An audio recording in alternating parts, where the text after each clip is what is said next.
আল্লামা মামুনুল হককে তারা ভয় পায় বলেই পার্লামেন্টে ঢুকতে দেয় না। আল্লামা মামুনুল হক পার্লামেন্ট থেকে রাজপথে আরো শক্তিশালী হবে ইনশাআল্লাহ। আমরা এক আল্লাহ ছাড়া কাউকে ভয় পাই না। আমিও মাদ্রাসায় পড়াশোনা করছি। নারায়ে তাকবীরের একটা স্লোগান দিয়ে ইনশাআল্লাহ বক্তব্য শেষ করব।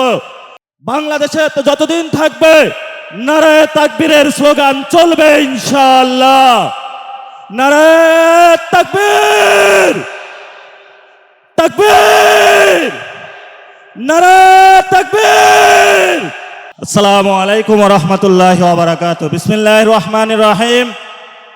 সম্মানিত আলেম ওলামা, আসাতিজায়ে কেরাম, যারা আজকে এই পদে উপস্থিত হয়েছেন, আরো উপস্থিত হয়েছেন, এই বর্তমান সংকটে যারা আমাদেরকে নেতৃত্ব দিয়ে বাংলাদেশের মুক্তির সংগ্রামকে সেই ৭১ সাল থেকে শুরু করে শহীদরা যে পথ আমাদেরকে দেখিয়েছিলেন, ৪৭-এ যে শহীদরা আমাদেরকে পথ দেখিয়েছিলেন, ২৪-এ শহীদরা আমাদেরকে যে পথ দেখিয়েছিলেন, সে পথেই নেতৃবৃন্দ আমাদেরকে নিয়ে যাচ্ছেন।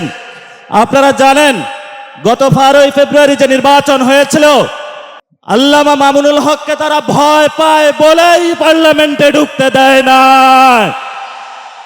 আল্লামা মামুনুল হক পার্লামেন্ট থেকে রাজপথে আরো শক্তিশালী হবে ইনশাআল্লাহ। আমরা এক আল্লাহ ছাড়া কাউকে ভয় পাই না। আমিও মাদ্রাসায় পড়াশোনা করছি। নারায়ে তাকবীরের একটা স্লোগান দিয়ে ইনশাআল্লাহ বক্তব্য শেষ করব। বাংলাদেশে তো যতদিন থাকবে নারায়ে তাকবীরের স্লোগান চলবে ইনশাআল্লাহ। নারায়ে তাকবীর, তাকবীর, নারায়ে তাকবীর। সবাই ভালো থাকবেন, দোয়া করবেন। সংগ্রামে ইনশাআল্লাহ রাজপথে দেখা হবে। আসসালামু আলাইকুম ওয়া রাহমাতুল্লাহি ওয়া বারাকাতুহু। সংগ্রামী উপস্থিতি, এ পর্যায়ে বক্তব্য রাখবেন বাংলাদেশ খেলাফত মজলিসের সংগ্রামী মহাসচিব, জননেতা, কারা নির্যাতিত মজলুম জননেতা, সাবেক ছাত্রনেতা মাওলানা জালাল উদ্দিন আহমদ। মাওলানা জালাল উদ্দিন আহমদ। আসসালামু আলাইকুম ওয়া রাহমাতুল্লাহি ওয়া বারাকাতুহু। আজকের এই গণসমাবেশের সংগ্রামী সভাপতি আমিরে মজলিস আল্লামা মামুনুল হক উপস্থিত রয়েছেন, আমিরে জামাত সহ জাতীয় নেতৃবৃন্দ, সাংবাদিক ভাইয়েরা, উপস্থিত তৌহিদি জনতা, আজকে যে বিষয় কথা বলতে চাই, আমরা লক্ষ্য করেছি বর্তমান বিএনপি সরকারের কথা এবং কাজের সাথে কোনো সম্পর্ক নাই। এই বিএনপি সরকারের নেতারা নির্বাচনের আগে গণভোট চেয়েছিল, গণভোটে হারের পক্ষে ভোট চেয়েছিল। এরপর যখন ৭০% মানুষ গণভোটে হারের পক্ষে ভোট দিয়ে হাকে বিজয় করেছে, আমরা দেখলাম ক্ষমতাসীন সরকার জাতীয় সংসদে 2/3 মেজরিটির কারণে তারা আজকে গণভোটকে অবৈধ বলে দাবি করছে। যারা গণভোটের পক্ষে ভোট চেয়েছে, আজকে তারা ক্ষমতায় এসে গণভোটকে হারাম, অবৈধ বলতেছে। আমরা লক্ষ্য করেছি সরকার বলে দেশে জ্বালানির সংকট নাই, বিদ্যুতের সংকট নাই, সারের সংকট নাই। আমরা দেখি পেট্রোল পাম্পে শত শত গাড়ির লাইন এবং কয়েক কিলোমিটার ব্যাপী গাড়ির লাইন দাঁড়িয়ে আছে। আমরা দেখি ঢাকার শহর ছাড়া গ্রাম অঞ্চলে বিদ্যুৎ প্রায় থাকেই না বললে চলে।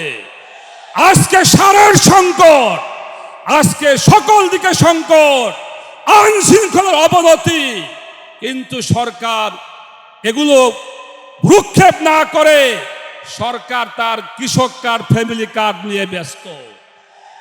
আমরা লক্ষ্য করেছি এই 1.5 মাসের মধ্যে সরকার তাদের ফ্যামিলি কার্ড, কৃষক কার্ড দেওয়ার জন্য ব্যাংক থেকে 41,000 কোটি টাকা ঋণ নিয়েছে।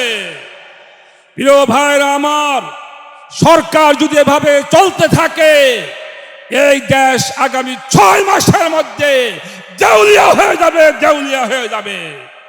পরিষ্কার কথা, 70% মানুষের দেওয়া গণভোটকে যদি আপনারা অস্বীকার করেন, আমরা রাজপথে জাতীয় সংসদে আপনাদেরকে গণভোটের রায় মানতে বাধ্য করবো ইনশাআল্লাহ।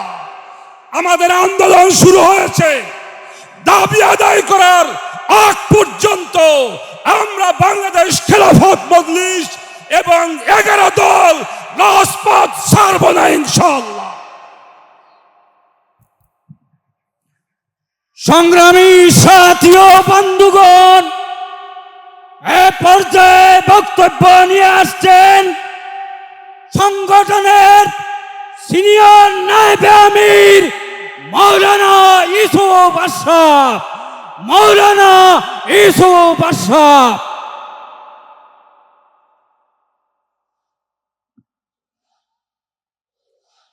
আসসালামু আলাইকুম ওয়া রাহমাতুল্লাহি ওয়া বারাকাতুহু। নাহমাদু ওয়া নুসাল্লি আলা রাসূলিহিল কারীম, আম্মা বাদ। গণভোটের রায় বাস্তবায়নের দাবিতে বাংলাদেশ খেলাফত মজলিস কর্তৃক আয়োজিত আজকের এই সমাবেশের মোহতারাম সভাপতি, উপস্থিত জাতীয় সংসদের বিরোধী দলীয় নেতা, উপস্থিত জাতীয় সংসদের বিরোধী দলীয় চিফ হুইপ, জাতীয় নেতৃবৃন্দ, সংগঠনের নেতৃবৃন্দ, সাংবাদিক ভাইয়েরা, উপস্থিত দেশপ্রেমিক ভাই বন্ধুগণ, আমি বক্তব্য দীর্ঘায়িত করব না। আমি শুধু একটি কথা বলবো, নির্বাচনের আগে আজকের প্রধানমন্ত্রী বিভিন্ন জায়গায় বক্তব্যে বলেছিলেন যে গণভোটে হ্যাঁ ভোট দিবেন, কিন্তু নির্বাচনের পরে উনি দেখলেন যে গণভোটের রায় যদি বাস্তবায়ন করা যায় তাহলে তার দুর্নীতি করা যাবে না। যদি গণভোটের রায় বাস্তবায়ন করা যায় তাহলে বিচার বিভাগকে তো নিজের ইচ্ছা মতো পরিচালনা করা যাবে না। যদি গণভোটের রায় বাস্তবায়ন করা হয় তাহলে নির্বাচনে ইঞ্জিনিয়ারিংয়ের মাধ্যমে নিজের ব্যক্তিদেরকে বিজয়ী করা যাবে না। যদি গণভোটের রায় বাস্তবায়ন করা হয় তাহলে ব্যাংক লুটপাট করার যে মিশন সেটা বাস্তবায়ন করা যাবে না। তাই ক্ষমতায় এসে তারা গণভোটের রায় যেন বাস্তবায়ন না হয় সেই ব্যবস্থা গ্রহণ করেছেন। মাননীয় প্রধানমন্ত্রী, আপনি মনে রাখুন, 70% ভোটার যেখানে গণভোটের পক্ষে রায় দিয়েছেন, যেদিন তারা রাজপথে নেমে আসবেন পালাইবার রাস্তা পাবেন না, পাবেন না, পাবেন না। তাই অনতিবিলম্বে গণভোটের রায় বাস্তবায়ন করার ব্যবস্থা গ্রহণ করুন, জুলাই সনদ বাস্তবায়নের ব্যবস্থা করুন। আপনারা ক্ষমতায় থাকেন সেটাতে আমাদের কোনো আপত্তি নাই, কিন্তু ইনসাফ ভিত্তিক রাষ্ট্র, দুর্নীতি মুক্ত রাষ্ট্র প্রতিষ্ঠা করার যে জুলাইয়ের স্বপ্ন সেটা বাস্তবায়ন করতে হবে। শুধু হাসিনার পরিবর্তে তারেক রহমান আসবে এই জন্য জুলাই বিপ্লব হয় নাই। সবাইকে আগামী দিনে সংগ্রামের আহ্বান জানিয়ে আমার বক্তব্য এখানে শেষ করছি। আল্লাহ হাফেজ। বাংলাদেশ জিন্দাবাদ। বাংলাদেশ খেলাফত মজলিস জিন্দাবাদ।